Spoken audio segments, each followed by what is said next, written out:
такой, знаешь, с окна, знаешь, стекла полетели. Надо позвонить, узнать, чей это тело. Пацаны, там может помощь нужна!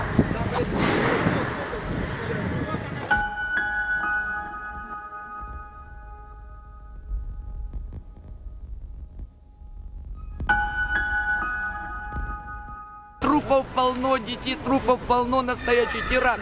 Кто-то ворвался, взорвали все повылетали все стекла, взорвали холл, бегали потом, бросали какие-то взрывные пакеты, потом с автоматами бегали, ну я не знаю с чем. По второму этажу открывали кабинеты и убивали всех, кого могли найти.